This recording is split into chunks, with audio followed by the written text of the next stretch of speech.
అప్పుల బాధలు వెంటాడుతున్నాయా? అయితే 6 JVR వారి జాతిరత్నాలు ధరించండి. హలో అండి, అందరికీ నమస్కారం. నేను మీ కట్ట కార్తీక్.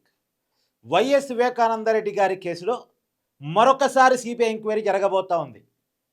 గతంలో వైఎస్ సునీతారెడ్డి గారు అంటే వివేకానందరెడ్డి గారి కూతురు దాఖలు చేసిన పిటిషన్ మేరకు నిన్న రాత్రి 9:30 గంటల ప్రాంతంలో నాంపల్లి సిబిఐ కోర్టు ఆదేశాలు జారీ చేసింది. పాక్షిక విచారణ ఈ కేసులో ఇంకా అవసరం చేయమని చెప్పేసి సిబిఐని ఆదేశించడం జరిగింది. ఇప్పుడు సిబిఐ మరొకసారి విచారణ జరపబోతా ఉంది. ప్రధానంగా నిన్న కోర్టు ఆదేశించింది ఏంటంటే A2గా ఉన్నటువంటి సునీల్ యాదవ్, A7గా ఉన్నటువంటి భాస్కర్ రెడ్డి. భాస్కర్ రెడ్డి ఎవరు అంటే వైఎస్ అవినాష్ రెడ్డి వాళ్ళ ఫాదర్ వైఎస్ భాస్కర్ రెడ్డి. వీరిద్దరు ఫోన్ల నుంచి పోయిన కాల్స్, మెసేజ్లు వీటి మీద విచారణ జరిపించాలని వైఎస్ సునీతారెడ్డి గారు కూడా ప్రధానంగా తన పిటిషన్లో ప్రస్తావించింది ఇదే. ఆ రోజు నైటు నిందితుల నుంచి ఎవరెవరికి కాల్స్ వెళ్ళాయి, ఎవరెవరు ఏం మాట్లాడుకున్నారు, ఆ విషయాల మీద విచారణ జరగలేదు. అందులో ఆమె ప్రధానంగా అభ్యంతర పడుతుంది, ఆమె ఆవేదన పడుతుంది ఏంటంటే వైఎస్ జగన్మోహన్ రెడ్డి గారికి ఆ రోజు రాత్రే తెలిసి ఆ విషయం ఎలా తెలిసింది, ఎవరు చెప్పారు, ఏం చెప్పారు. రెండోది, వైఎస్ జగన్మోహన్ రెడ్డి గారికి సంబంధించిన ఛానల్లో ముందుగా గుండెపోటు అని వార్త పడింది. ఎవరు దాన్ని అలా ప్రొజెక్ట్ చేసే ప్రయత్నం చేశారు? జగన్మోహన్ రెడ్డి గారికి విషయాన్ని ఎవరు చెప్పారు, ఏం చెప్పారు? వైఎస్ జగన్మోహన్ రెడ్డి గారి సొంత ఛానల్లో గుండెపోటుగా ఎవరు చిత్రీకరించే ప్రయత్నం చేశారు? ఇది బయట ఓపెన్గా వైఎస్ సునీతారెడ్డి గారు అడుగుతున్నటువంటి ప్రశ్న. దీనికి గతంలో జరిగిన సిబిఐ ఎంక్వైరీ సమాధానం చెప్పలేకపోతుంది అన్నది ఆమె బాధ. అంటే అన్ని కోణాల్లో విచారణ జరగలేదు. ఆ రోజు వైఎస్ వివేకానందరెడ్డి గారు చనిపోయే ముందు రోజు రాత్రి, అంటే చనిపోయే రోజే ఆ రోజు రాత్రి పూట జరిగిన ఫోన్ కాల్ సంభాషణలన్నీ వెలికి తీయాలి. ఎవరెవరు మాట్లాడుకున్నారు, ఏమేం మాట్లాడుకున్నారు, మెసేజ్లు, చాట్ లిస్టు మొత్తం తీసి విచారించాలి అన్నది ఆమె పిటిషన్ సారాంశం. ఆమె పిటిషన్ మేరకు సిబిఐని కూడా అడిగింది కోర్టు. నేను ఇంకా విచారణ అవసరమని మీ అభిప్రాయం అని అడిగితే సిబిఐ కూడా మీరు ఆదేశిస్తే విచారిస్తాం, మాకేం అభ్యంతరం లేదని సిబిఐ చెప్పింది. కాబట్టి సిబిఐ విచారణకి రెడీగా ఉన్నా అని చెప్పింది. విచారణ చేయమని సునీత గారు అడుగుతున్నారు. సరే, అక్యూజ్డ్ పర్సన్స్ మాత్రం విచారణ అవసరం లేదు, ఇప్పటికే విచారణ ముగిసింది, కావాలని సునీత గారు డ్రాక్ చేసే ప్రయత్నం చేస్తున్నారు అని అక్యూజ్డ్ తరపు వాదనలు కూడా జరిగాయి. అన్ని వాదనలు విన్నటువంటి కోర్టు నిన్న రాత్రి 9:30 గంటల ప్రాంతంలో తీర్పు ప్రకటించడం జరిగింది. ఇప్పుడు ఎలా అంటే దీంట్లో కూడా ఇంకో ట్విస్ట్ ఉంది. ఇప్పుడు కేవలం A2గా ఉన్నటువంటి సునీల్ యాదవ్, A7గా ఉన్నటువంటి YS Bhaskar Reddy phone calls, message మాత్రమే తీస్తారా?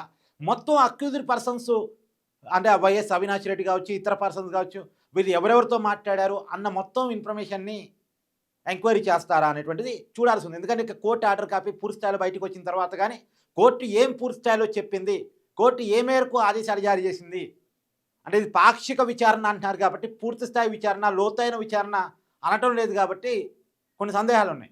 నిజానికి ఆ రోజు జగన్మోహన్ రెడ్డి గారికి ఎవరు కాల్ చేశారు, ఎవరు కాల్ చేశారు, ఏం చెప్పారు, జగన్మోహన్ రెడ్డి గారు మళ్ళీ తర్వాత ఎవరికి కాల్ చేశారు, అసలు ఆ రోజు రాత్రి జరిగిన ఫోన్ సంభాషణలు ఏంటి? జగన్మోహన్ రెడ్డి గారు మనకు తెలిసిన ఇన్ఫర్మేషన్ వరకు, బయట ఉన్న అవైలబుల్ ఇన్ఫర్మేషన్ మేరకు ఆ రోజు తెల్లారుజామున ఒక మీటింగ్లో ఉన్నారు. ఒక IAS తోటి, వాళ్ళ పార్టీ ముఖ్య నాయకులతోటి ఒక మీటింగ్లో ఉన్నారు. వాళ్ళ పార్టీకి సంబంధించినటువంటి ప్రణాళికను రచిస్తూ ఉన్నారు ఎన్నికలకు సంబంధించి.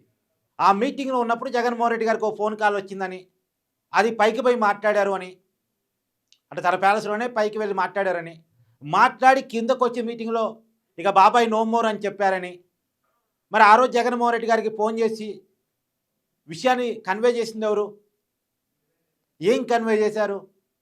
మరి జగన్మోహన్ రెడ్డి గారు ఉట్టావుట్లను ఎందుకని వెళ్ళలేదు, టైం ఎందుకు తీసుకున్నారు? టైం తీసుకున్న తర్వాత అక్కడికి వెళ్ళిన జగన్మోహన్ రెడ్డి గారు ఎలా చంపారు అన్న విషయాన్ని కూడా మీడియా ముందు ప్రజెంట్ చేశారు కదా. ఆ ప్రజెంట్ చేయడానికి ఆ ఇన్ఫర్మేషన్ అంతా జగన్మోహన్ రెడ్డి గారికి ఎవరిచ్చారు?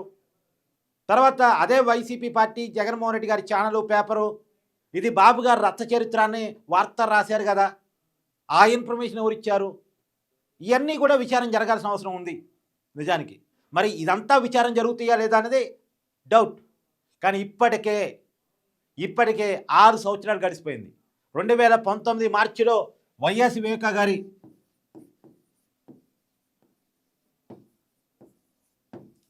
హత్య జరిగితే ఇప్పుడు మనం 2025లో ఉన్నాం. అంటే దాదాపు 6 సంవత్సరాలు గడిచిపోయింది. సిబిఐ ఎంక్వైరీ పడి కూడా, అంటే సిబిఐ ఎంక్వైరీ కోర్టు ఆదేశించి కూడా దగ్గర దగ్గర 5 సంవత్సరాలు కావస్తుంది. ఈ 5 సంవత్సరాల కాలంలో సిబిఐ సాధించింది ఏంది? అసలు నా ఉద్దేశంలో మాత్రం సిబిఐ ఎంక్వైరీ మీద సిబిఐ ఎంక్వైరీ చేయాలి.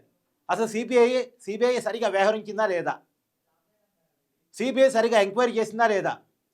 కొన్ని కోణాలను దాచిపెట్టే పరిస్థితి ఎందుకు వచ్చింది?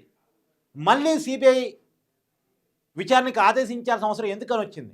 ఇప్పుడు ఒక్కసారి విచారించిన తర్వాత ఇంకా కొన్ని విషయాలను విచారించలేదని బాధితురాలు కోర్టుని అప్రోచ్ కావటం అంటే, కోర్టు కూడా దానికి అంగీకరించి పాక్షిక విచారణ చేయమని అంటే కొన్ని విషయాలను ఎందుకు వదిలేయాల్సి వచ్చింది? ఆ రోజు ఎవరి కోసం వదిలేయాల్సి వచ్చింది? అసలు ఇంతవరకు జగన్మోహన్ రెడ్డి గారిని ఎందుకు విచారించలేదు? తర్వాత ఈ హత్య కేసులో మొత్తంగా అనుమానితులుగా, బాధితులుగా, నిందితులుగా ఉన్న దాదాపు 6 మంది చనిపోయారు. సాక్షులుగా ఉన్న వాళ్ళు మొత్తంగా 6 చనిపోయారు.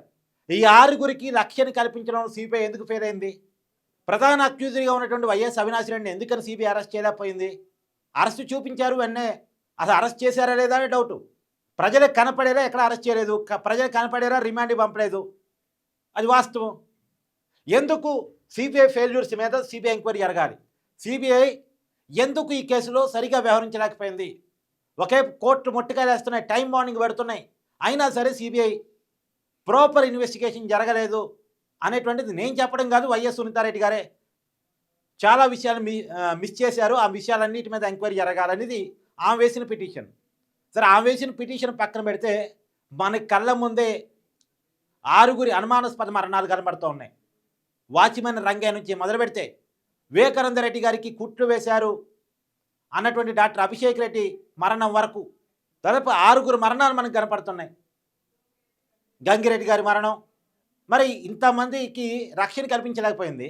మరి వీళ్ళకి రక్షణ లేకపోతే ఈ కేసులో న్యాయం ఎలా జరిగిద్ది? కేసు డ్రాగాన్ అవుతున్న కొద్దీ నిందితులు అనుమానితులు, సాక్షులు క్రమక్రమంగా కనుమరుగవుతున్న కొద్దీ, సాక్ష్యాలు కనుమరుగవుతున్న కొద్దీ కేసు ఎలా నిలబడిద్ది? కేసు నిలబడటానికి అవకాశం ఉండదు కదా. సో కాబట్టి సిబిఐ ఎందుకు కొన్ని విషయాలను వదిలేసింది?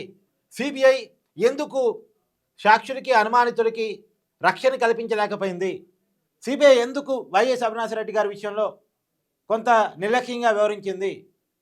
సిబిఐ ఎందుకు జగన్మోహన్ రెడ్డి గారిని విచారించలేదు? సిబిఐ ఎందుకు కాల్ డేటా మీద దృష్టి పెట్టలేదు? కాబట్టి సిబిఐ మీద కూడా సిబిఐ ఎంక్వైరీ జరిపిస్తే బాగుంటుందేమో.